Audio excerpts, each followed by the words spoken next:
Bulaga. Ayan, pupunta ako sa Tayo Asian Store dito sa Beersheba. Maglalakad ako at hahanap ako ng shortcut na daan.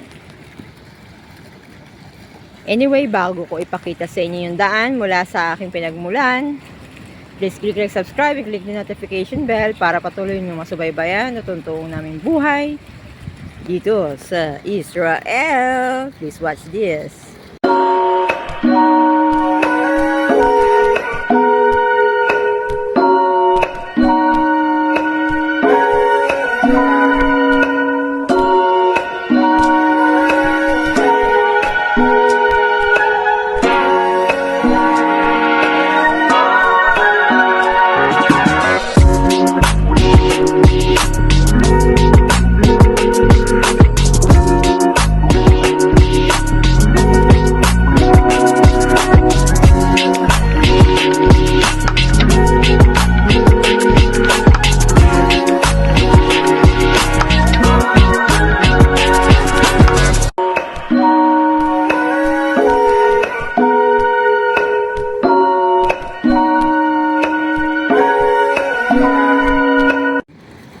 Yan po yung Moshi Park. Pag street ako dyan, mas malapit-lapit yan. Kasi kung dito ako dadaan sa may Asian restaurant, medyo malalayuan ako dyan. Okay, samahin nyo ako para masaya. Naka-shade pa ang peg. Kasi alam niyo po ba yung advantage na naka-shade kahit mababa na yung araw. Hindi alam ng tao na sa kanya ka nakatingin. Paano kung may nakasalubong kang kalaban or may nakasalubong kang pogi? Naku, marami dito nakatambay na black. Yun ang problema dito. Pero hindi naman po lahat ng black ay masama. Kinakabahan po kasi ako sa black. Kasi yun nangyari sa amin ni Trail doon sa may papunta namin sa Philippine Embassy sa Tel Aviv. Yari yung bag namin, nalayo lang kami. Buti hindi dinala yung aking mga wallet. Kung hindi, andun yung aking ID. Hayaan nyo, ibablog ko po yung mga pangyayari no? Nung pumunta kami sa Philippine Embassy para magtanong tungkol sa aming voters ba yun? Nalimutan ko na. Ayan. Ikakat ko muna para sa privacy ng mga taong makakasalubong ko. Pagkalampas ko dito sa fountain, bubuhayin ko yung camera. Okay? Ganda dito paghapon. Bigla lang pumasok sa isip ko yung pinatay na Pinay na taga Nakapampangan sa Tarlac na may boyfriend na Israeli. Kawawa naman sila. At totoo lang po, kung may pupunta sa ating bansa mga taga-Israel, mahalin nyo po. Yun na lang yung pagkakataon nila para makapag-travel. Kasi ang bansang ito mayaman pero lagi silang nasa ilalim ng bomba. Nakakaawa sila. Naawa ako doon sa pinatay na mag-boyfriend. Yun lang po ang masasabi ko. Bilang mga Pilipino, mahalin natin ang mga Israeli kung mag-travel sila dyan sa ating bansa.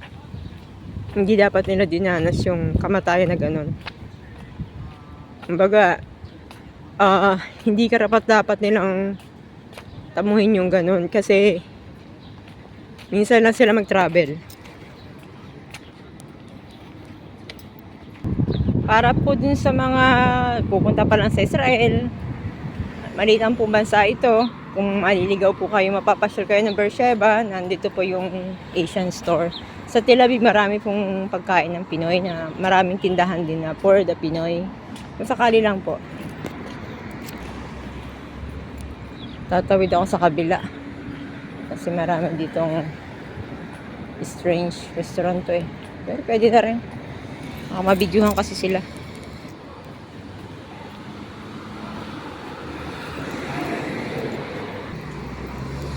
Tinanggal ko na yung shade ko kasi madilim na. Yun. Sa pagbablog kasi, hindi ako marunong mag-blurred Katulad ng ginagawa ng mga vlogger. Ngayon, tulad nito, may makakasalubok akong family. Iwas ko yung video or stop ko muna.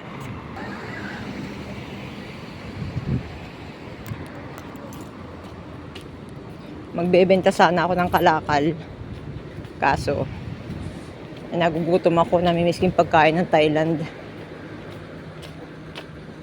Iba't man trip ko, dati Korean, ngayon man Thailand. Kasi meron pong pagkain ang Thailand na gustong gusto ko. Yung seasoning nilang ginagamit. Basta maganda siya.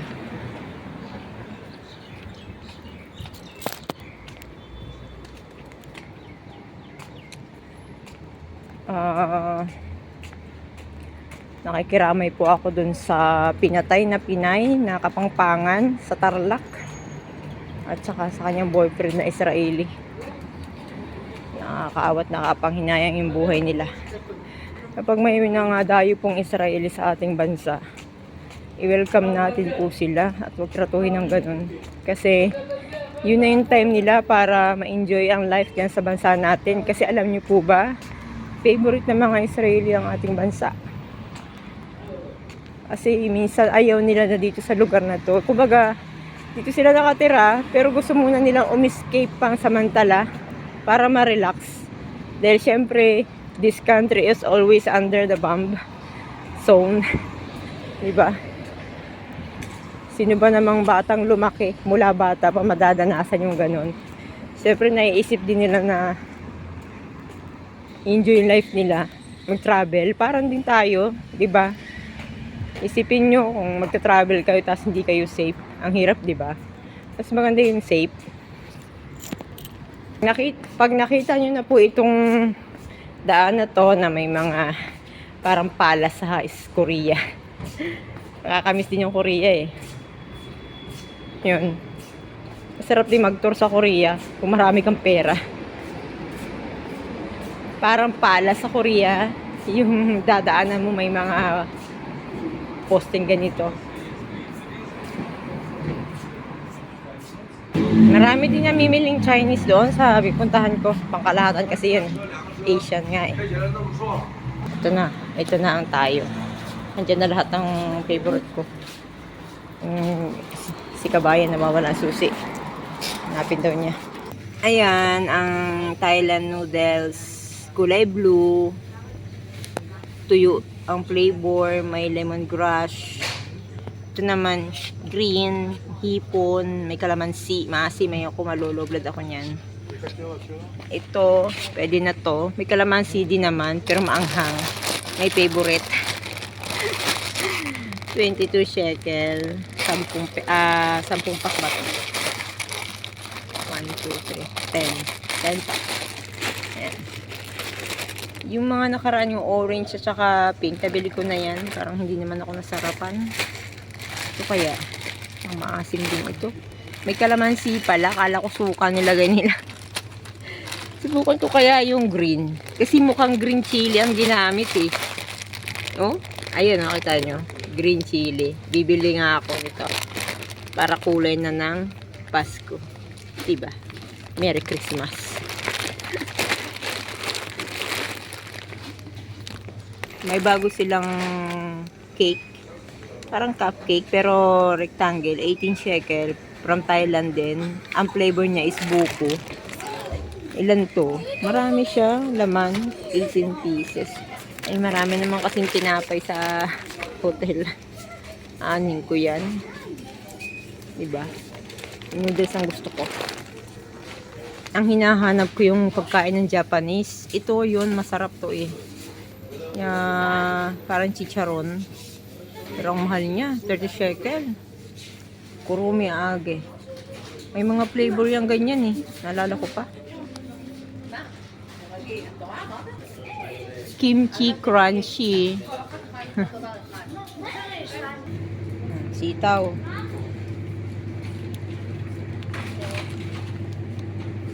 Onion leeks, celery, ampalaya. Ano to? Gusto ko yung saluyot sa sibuyas na pahaba. May kundol. Ang mahal ng lemongrass. May ugat kaya ito. Magtanim kaya ako nito. Tanim ko na lang. Dati bumili ako dito, nagkaugat eh. Ay, ito pwede ito mabuhay. Ilabalot ko ulit sa ano to. 15 shekel. Bili nga ako. Sarap kasi yung lemongrass. Yun yung ginagamit sa mga inasal. Ayan. Ano may mga ugat. Si Tel Aviv, mura ito. Pwede sana doon sa Pinay na may taniman. Baka may tanim siyang lemongrass. Sa kanya na ako umorder. May ugat pa.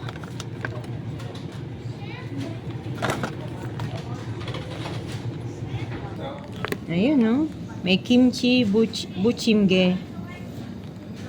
Para tong hot cake. Alam niyo po ba, kimchi nga lang. Ginawang kimchi buchimge. Pancake. Yum, yum. Ayan, meron po ditong crab. 55 shekel ang isang box. At meron din ditong tahong. 65 shekel ang isang box. May shell na yan. Marami, may hipon din dito. May pang calamares, 33. Yung hipon na parang luto na to eh. Kasi dilaw na, orange niya, 28 shekel. Yung wala na siyang ano, skin, 99. Itong mix, may octopus, may pang calamares, may hipon, 33. Diba? Kailangan ko rin ng seafood. Gusto ko yung mga clam tulad ng tahong. Kaso bakit tahong lang? Wala pa yung ibang ano, litog, charot. Meron ditong crab meat. Sarap to. Hindi ko alam kung magkano tong crab meat.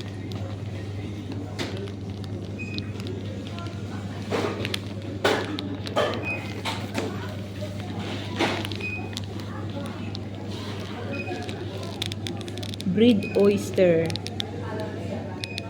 Ayan, siling pula oh. Alam niyo po ba yan kahit nakasaprosen yan? Mabubuhay yan pag tinanim. Kanin ko naman yan. Fried ko. Paano kaya yan? Mahal yata yan. Mahirap hanapin, mahal. Pansit na pula, pansit na green. Parang ano naman to, green peas. Parang patani. Ito, yung mga mahilig maglumpia dyan, 15 shekel lang, isang balot. Maglumpia na kayo. Para sa mga inaantok sa trabaho, itry niyo itong mix seafoods ng Thailand. Ito sobrang anghang hanggang tenga. Ano yan? Shrimp na, hindi.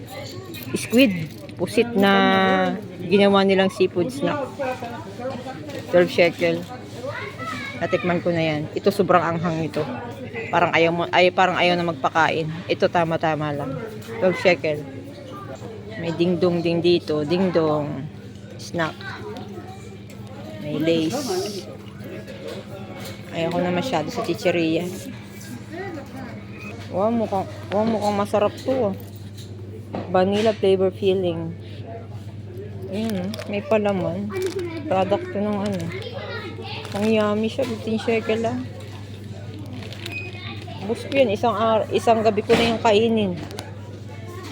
Ayun, yung mga bagong labas ngayon. Maliit lang na kimchi. Nakasashay pang packet. Sa ibang flavor. Diba?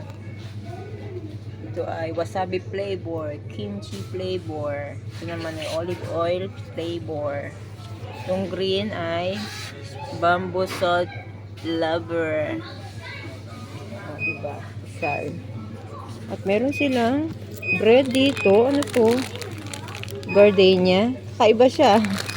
Parang tasty bread. Pero ang lambot. 22 shekel. Baka gusto nyo itry. Kasi pag bumili akong tinapay, kailangan makain agad. Mabilis amagin ang tinapay ngayon kasi mainit. Itong isa with vanilla flavor filling. Ito namang isa chocolate flavor filling. Para lang siyang monay, pinalamanan. Alam niyo po ba yung tinapay na new order na sa burger machine? Parang hotdog lang. Ito Korean curry to. Alam niyo po ba ito? Para itong Japanese mix pala to. May ganito rin kasi sa Korea. Naka ano na to, naka pear cubes curry flavor. Hindi ko pa na-try ang Japanese curry. Ito ang gusto ko.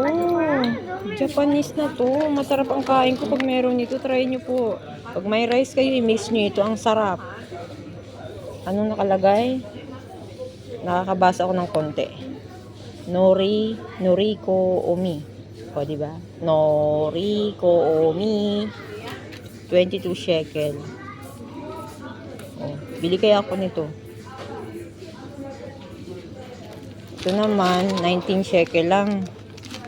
Basa Haponesa naman tayo. Anong nakasulat? Gomashio.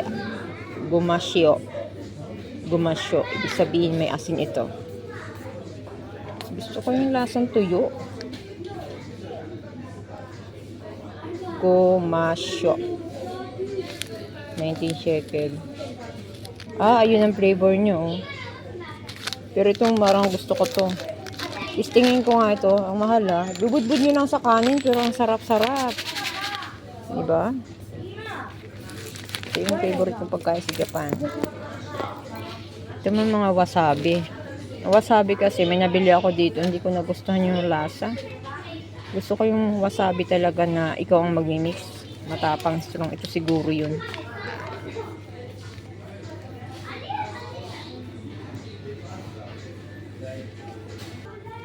Nawawala yung favorite kong labong, bamboo shoot.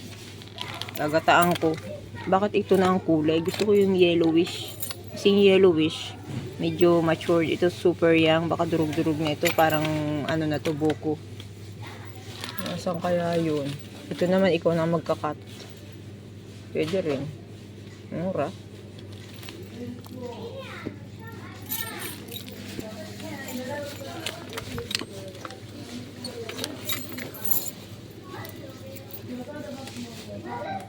Meron sila nakagarapon na.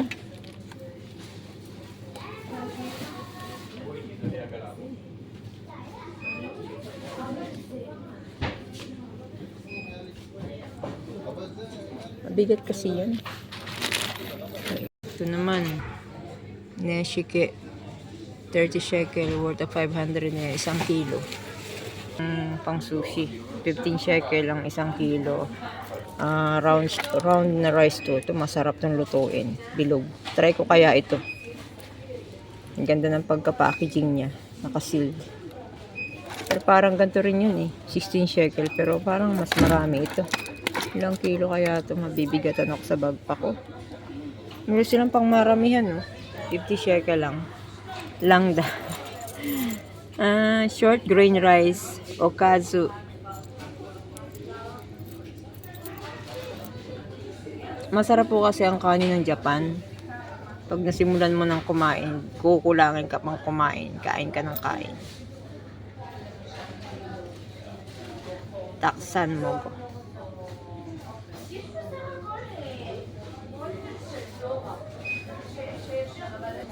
Try ko na lang muna sa basmati yung binili kong seasoning. Ganon din naman yung rice din. Ito na lang bibilhin ko. Bamboo shoot puti siya. Tingin ko galing siya sa isang malaking kawayan kaya siya puti. 13 shekel. May nakuha kasi sa checkout na coconut milk. Hindi mo nang guess. Hindi na ako bibili. Diba? Kain Pinoy. Pero sa Thailand na product. Ayan, kung gusto niyo bumili ng bamboo sheet mat para gumawa ng sushi, meron dito 14 shekel. Ito talagang natural bamboo, 11 shekel lang. Ang social meron pa silang dito. 40 shekel. Saan ka pa? 600. Ang mortal and pieces. Pero social maganda. Diba? Anong didikdikin? Bawang, sibuyas, paminta. Ano to? Wow, chopstick. chopstick. 75 NI shekel. Oh. Dito na ako natagalan. Gabihin na ako. Ano ng pinggan. Isipin mo dito ako kakain. Tataba ako. Ito kalaking pinggan. Wala. Wise lang. Diba? Kaya may nagustuhan ako dito. Alam niyo po ba, napakaganda talaga ng art of Japanese when it comes to pottery. Gusto ko. Ito naman ayoko. Yung design niya parang may taong ewan. Pero maganda siya. Hindi siya tao. Isda siya. Oh, 35 shekel. Para sa mga gusto ng souvenir dyan. Pwede na. 33 dos. Sa mga nag-ano dyan, nagloloto. Tayan nyo to. Baka hindi lang ito mabili nyo pag kayo nanalo. Bilhin ko kaya to. Souvenir. Inom na yung souvenir bago pagkain. Bumili na ba ako nito? Ano bang binili kong ano? Mahal. May discount sila kapag bumili ka ng set. Isipin nyo, 17 shekel lang ito. Ginagamit ito pag iinom ng tea. Diba? Siya lang. Pag binili ko ito, dapat may partner siya. Nasa ng partner? Ito, black to black. Kaso hindi mo kita ang dumi. The best pa rin yung white. Para sa Korean, white ang loob. Ito na lang. Meow. Meow. Watashi wa Nico desu. Nico. Ang cute ng pusa. Like you. Bili na kita. Bibiling kita. Souvenir. Iniisip ko kung ano yung hawak-hawak ng pusa na to. Para siyang isda. Ayun o, fish. Nahuli niya. Kaya ang saya-saya niya. Sige. Kukunin kita para pareho na sa akin kayo. Pusa at isda. Charot. Diba? Kuway-kuway sa mga mapusa dyan na may isda. Fishda. Mukha siyang madumi kasi dark. Paghahaluan, anuhan mo siya na para uminom. Ito naman.